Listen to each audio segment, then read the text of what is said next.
My name is Lauren, and I am 32 years old, and I am standing in my childhood kitchen on Thanksgiving morning, holding a glass of orange juice that I am not drinking. My mother is at the stove making gravy from the drippings of a turkey that has been roasting since 6 a.m. My father is in the living room, reading the paper, like he has done every Thanksgiving for the last 40 years. My older brother Derek is on the couch with his wife Chloe, pretending to watch the parade, but really he is scrolling through his phone looking at stock prices. And my sister Megan is upstairs doing her makeup because she just got here from the city and she wants to look perfect for the family photos that no one has taken in years. I have been dreading this day for 3 months. The call came in August. My father's voice on the line, flat and final, like he was reading a termination letter he had drafted 100 times.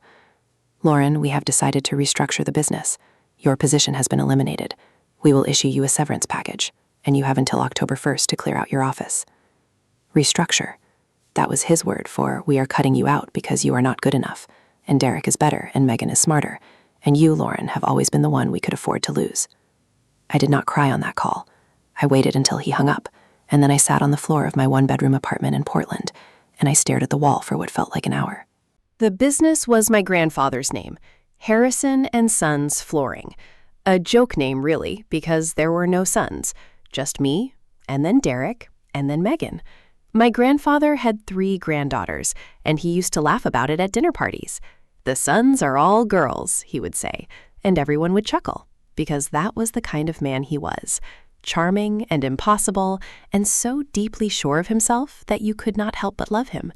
I started working there when I was 16, filing invoices, answering phones, learning the difference between oak and maple and hickory. I learned how to talk to contractors, how to estimate jobs, how to handle the suppliers who tried to overcharge us because we were a small family operation with a female face on the front desk. I learned the business from the ground up. My father did not teach me. No one taught me.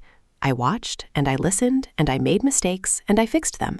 And I stayed late and I came in early. And I did not complain when they sent me to job sites in the middle of winter to measure rooms that had no heat. Derek joined when he was 25, after he got laid off from a tech startup that went under. He had no interest in flooring. He did not know the difference between engineered hardwood and solid plank. But he had a business degree from a decent school, and he knew how to talk to people. And my father loved that. Derek was the son he never had. The name finally made sense. Megan joined 2 years later, after she burned out of law school. She was always the smart one, the one with the plan. She took over the finances and the marketing, and she turned our little regional business into something that actually had a website and a social media presence and a reputation beyond the county line. My mother was so proud, she could barely contain herself. And me? I was just Lauren, the one who knew how to install the damn floors if everyone else called in sick, the one who could drive a forklift and negotiate a lumber price and calm down a customer who wanted to return $3,000 worth of material because the color looked different in her living room light, the one who did the work no one else wanted to do. So when my father called me in August and told me my position was eliminated, I was not surprised. I was hurt, but I was not surprised. There had been signs. Derek stopped including me on email chains. Megan started handling accounts that used to be mine. My father stopped asking my opinion on bids.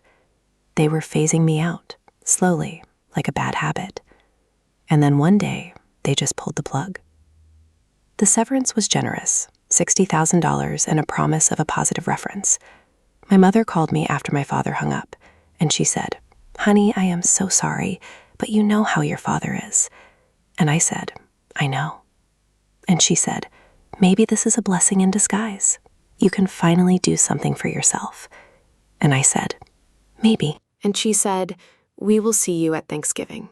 And I said I would be there. I should not have gone, but I went, because I am a daughter, and daughters show up for holidays, even when their fathers have just fired them over the phone.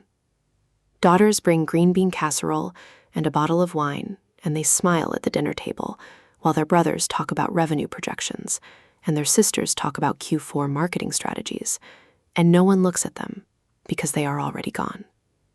So here I am, Thanksgiving morning, orange juice in my hand. My mother's back to me as she stirs the gravy. The house smells like sage and butter and regret. My phone buzzes in my pocket, a text from a number I do not recognize. I pull it out and look at the screen. Hey, Lauren, I know this is weird, but I think you should know something about the business. I stare at the message. My thumb hovers over the keyboard. I do not respond. I do not know who this is. Could be a wrong number, could be a prank, could be someone from work who heard something they should not have heard. I put the phone away. Dinner is at 2. The turkey is perfect, golden brown, moist. My mother has outdone herself. We sit around the table, the same seats we have sat in since we were children. Derek at our father's right hand, Megan at our mother's left, Chloe next to Derek looking bored, and me at the end near the kitchen door, where I can get up to help with the serving dishes. My father says grace. He thanks God for the food, and for the family, and for the business that has supported us all these years. He does not mention me. He does not mention that I am no longer part of that business. He just prays, and we all say amen, and then we pass the mashed potatoes. Conversation flows around me like water around a rock. Derek talks about a new commercial contract he landed, a hotel chain, big money. He uses words like synergy and scalability, and my father nods like Derek has just discovered fire. Megan talks about rebranding, new logo, new website, new direction. She shows a mock-up on her phone, and my mother leans over to look at it and says, "Oh, honey, that is beautiful." I eat my turkey. I drink my wine. I smile when I am supposed to smile. Then Derek turns to me. "So, Lauren, what are you doing now?" He says it like he is asking about the weather, like he does not know that I have applied to 47 jobs and heard back from 3, like he does not know that I spent September packing my office into cardboard boxes while his new assistant watched me from my old desk. Like he does not know that I have been doing DoorDash deliveries just to keep my bank account above zero while I figure out what comes next. I am exploring some options, I say. Consulting, maybe. That is great, he says, and then he turns back to his potatoes. My phone buzzes again. Same number. Seriously, Lauren, please check your email. There is a file you need to see. I excuse myself from the table. Bathroom. I go upstairs to the guest bathroom because the one downstairs is too close to the dining room, and my mother has ears like a hawk. I lock the door. I sit on the edge of the tub. I open my email.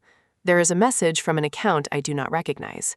No name, just a subject line that says, "For Lauren." The attachment is a PDF, 47 pages. I open it. It is a financial audit, internal, dated 2 weeks before my father called me in August. The audit covers the last 3 years of Harrison & Sons flooring, and what I am looking at does not make sense at first.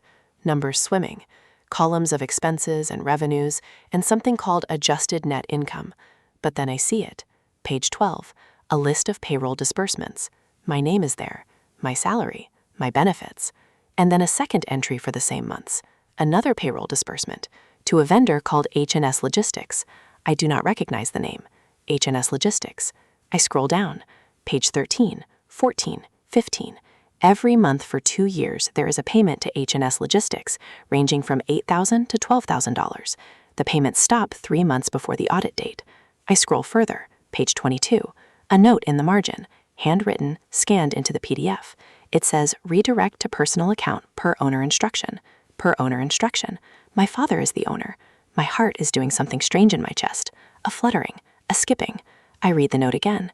Redirect to personal account per owner instruction. Someone has been taking money from the business. Someone has been hiding it in a fake vendor account. And my father knew. I hear footsteps in the hallway. "Megan!" Her voice calling down to my mother. "Lauren is taking forever in the bathroom." I flush the toilet, even though I did not use it. I wash my hands.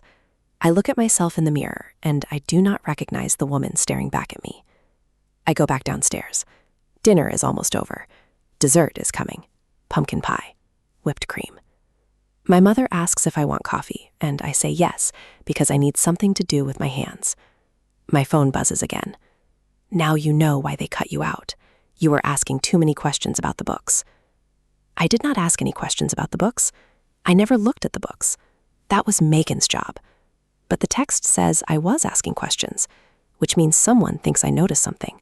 Someone thinks I was a threat, or someone is setting me up. I sit through dessert. I eat my pie. I drink my coffee.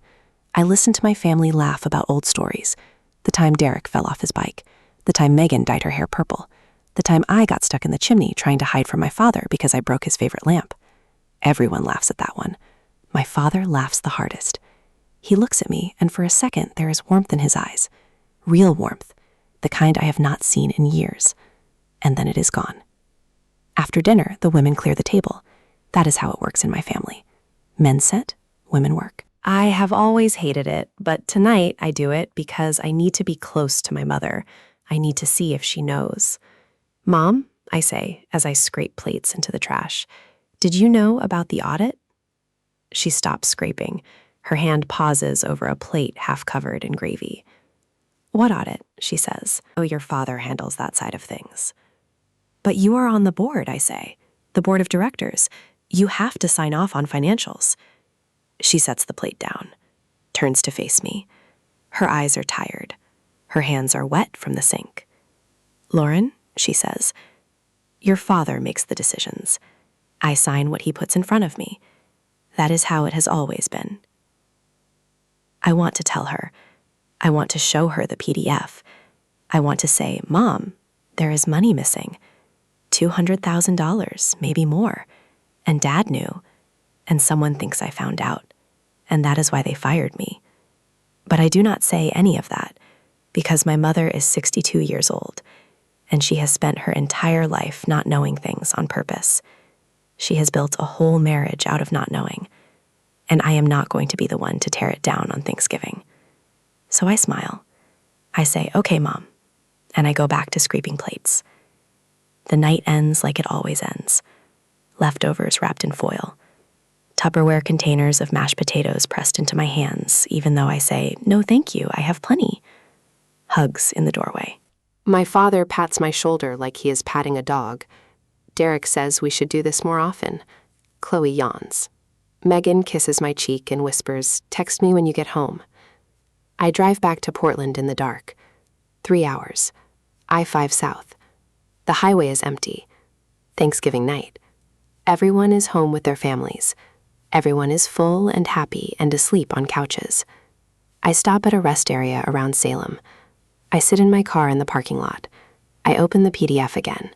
I read it from start to finish, page by page, line by line. H&S Logistics. The payment started 3 years ago. $8,000 the first month, then 10, then 12. They went to an account at a bank I have never heard of, a small regional bank in Idaho. The payment stopped 3 months before the audit, and the note about redirecting to a personal account, per owner instruction. My father took the money. But why? The business was profitable. He did not need to steal from himself. Unless he needed to hide something, unless the money was going somewhere else, someone else. I think about my mother's face, her tired eyes, her wet hands. I think about all those years of not knowing, and I wonder if maybe she knew more than she let on. My phone buzzes one more time. I am a former employee. I have proof your father and Derek set you up. They blamed you for the missing money in the audit. That is why you were fired. They told the board you were stealing. I feel like I have been punched in the stomach. The air goes out of me. I sit in my car on the side of the highway with my hands shaking on the steering wheel. They blamed me. They took the money. They hid it. And when someone finally noticed, they pointed at me. The daughter who asked too many questions.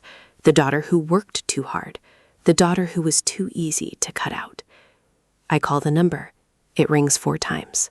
Then voicemail. A generic recording. You have reached the mailbox of. The name is cut off. I do not leave a message. I text back. Who is this? 3 minutes pass. 5. 10. Nothing. I start the car. I drive home. I park in my spot behind my apartment building. I go inside. I lock the door. I sit on my couch in the dark. The next morning, I wake up before my alarm. I have a plan. It is not a good plan. It is not a legal plan, but it is the only plan I have. I drive to the office. It is Friday, the day after Thanksgiving. The office is closed. I still have my key. They never asked for it back. The building is dark. The parking lot is empty. I let myself in through the back door, the one that leads to the warehouse, the one I used 1,000 times when I was unloading trucks of hardwood in the rain. The office is on the second floor. I take the stairs. I know where Derek keeps his files. I know where Megan keeps her backups. I know where my father hides the real books, because I found them once by accident 6 years ago when I was looking for a stapler. The real books are in a safe, behind the painting of my grandfather. The combination is my mother's birthday. I have known it since I was 12, because my father is not as clever as he thinks he is. I open the safe. There are 3 ledgers, handwritten, old school. My father does not trust computers. He never has. The ledgers tell the real story. Every payment, every transfer, every dollar that moved from the business to H&S Logistics to an account in my father's name at that small bank in Idaho. I take pictures of every page with my phone. Then I put the ledgers back. I close the safe. I hang the painting. I walk out the way I came. No one sees me. That afternoon, I get a call from my mother. Her voice is strange, tight. "Lauren," she says, "your father wants to meet with you. Tomorrow, at the house. He says it is important." "What about?" I ask. She pauses. "I think you should just come," she says. "Please." I go. The house looks the same. Suburban, well kept. The kind of house where families pretend everything is fine until it is not. My father is waiting in the living room. My mother is in the kitchen, but I can see her hovering by the doorway, listening. "Sit down, Lauren," my father says. I sit. He does not sit. He stands by the fireplace. His arms are crossed. His jaw is tight. He looks like a man who has practiced a speech. "We have discovered a discrepancy in the company finances," he says, "a significant discrepancy, and I am afraid the evidence points to you." I do not say anything. I wait. He pulls an envelope from his jacket. He holds it out to me. Inside is a report. A different audit. One that specifically names me, Lauren Harrison. Unauthorized vendor creation. Funds redirected to personal account. Total misappropriation, $217,000. I read the report. It is detailed. It is specific. It is completely fake. Someone has fabricated a paper trail that makes me look like a thief, and that someone is standing right in front of me. "Dad," I say, "you know I did not do this." His face does not change. "The evidence is clear," he says. "I have discussed it with Derek and Megan. We have decided not to press charges. On one condition." "What condition?" "You sign this document." He pulls another paper from the envelope.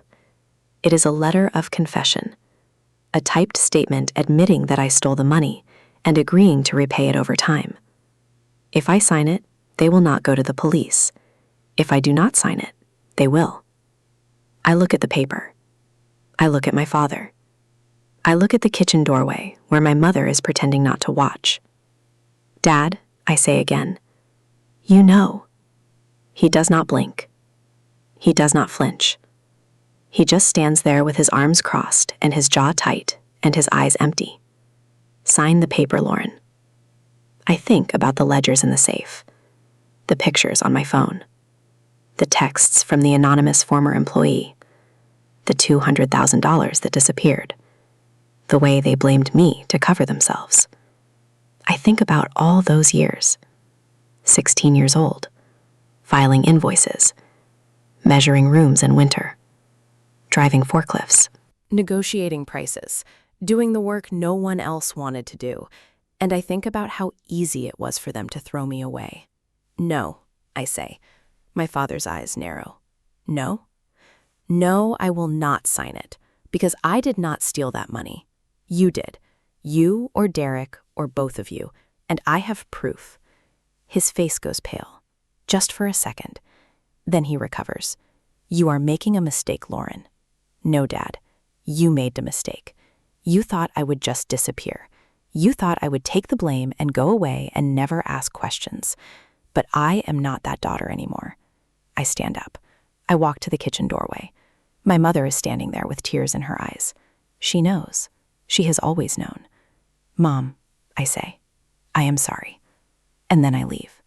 I do not go home. I go to a lawyer, an old friend from high school named Sarah, who does contract law, but agreed to help me because she has always hated my father. I show her the pictures of the ledgers. I show her the texts. I show her the fake audit they tried to use against me. She looks at everything. She is quiet for a long time. Then she looks up at me. Lauren, she says, this is huge. I know, I say. Do you want to press charges? I think about my family. My mother's tired eyes, my father's empty face, Derek's smug smile, Megan's fake concern. I think about the daughter I used to be, the one who showed up to Thanksgiving with green bean casserole and a smile. That daughter is gone. Yes, I say. I want to press charges. It takes 6 months. 6 months of depositions and hearings and waiting. My father hires a good lawyer. Derek lies under oath. Megan deletes the emails. My mother calls me twice a week begging me to drop it. Please, Lauren, he is your father. He made a mistake, please. But I do not drop it, because it was not a mistake. It was a plan to steal from the business and blame it on me, a plan that took years to execute, a plan that my father, my brother, and my sister all participated in. I find out later that Megan knew about the missing money from the beginning. She helped hide it in the books. She was the one who suggested using H&S Logistics as a fake vendor. She was the one who told my father to fire me before the audit came out. And Derek did not know at first, but when he found out, he did not care. He was too busy enjoying his new role as the golden son, the one who saved the business, the one who cleaned up his sister's mess. They all lied, and they all expected me to take the fall. The case goes to trial. I sit in the courtroom and I watch my father testify. He looks old, smaller than I remember. His voice shakes when he talks about me, his daughter, his disappointment. He says he never wanted to press charges. He says he tried to protect me. He says he gave me every chance to come clean. The prosecutor shows him the ledgers, the pictures I took from the safe, my father's handwriting on every page, the transfers to H&S Logistics. The note about redirecting to a personal account per owner instruction. My father looks at the evidence. He does not say anything. His lawyer objects. The judge overrules. Do you recognize this handwriting? The prosecutor asks. My father is silent.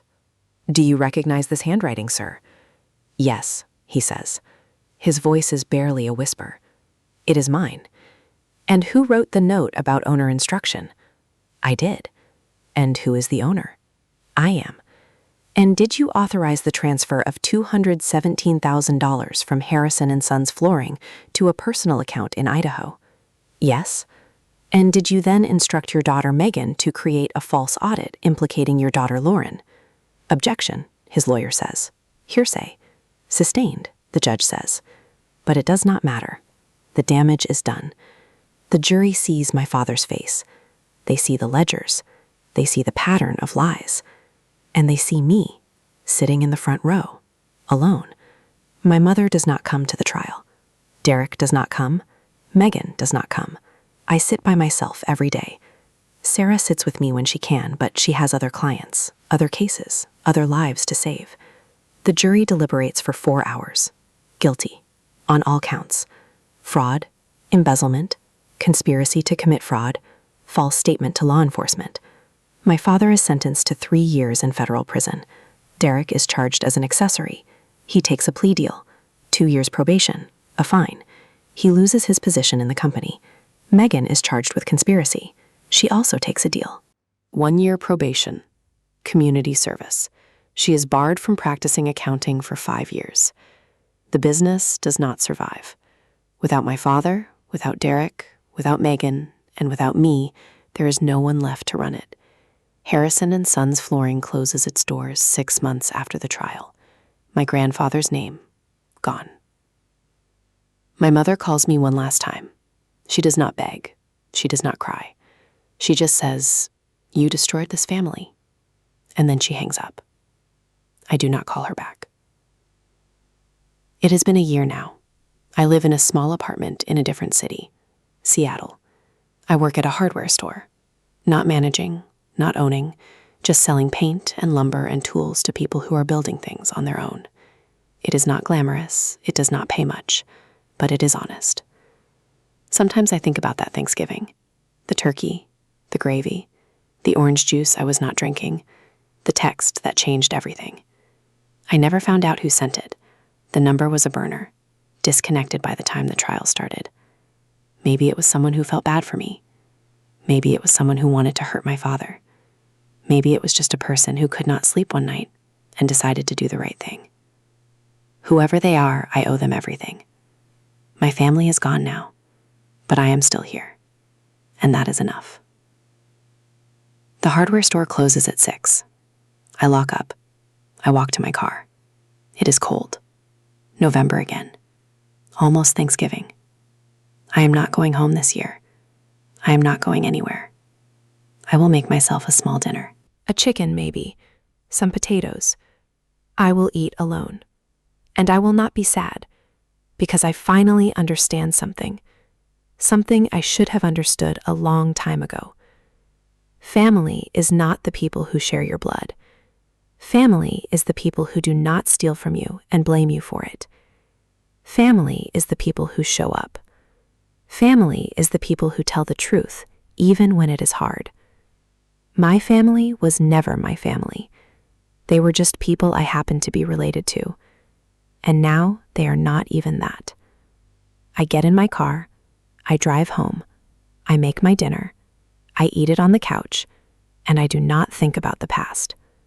I think about the future, about what comes next, about the person I am becoming, someone who cannot be broken, someone who cannot be bought, someone who will never, ever sign a confession for a crime she did not commit. That is who I am now, and that is who I will always be.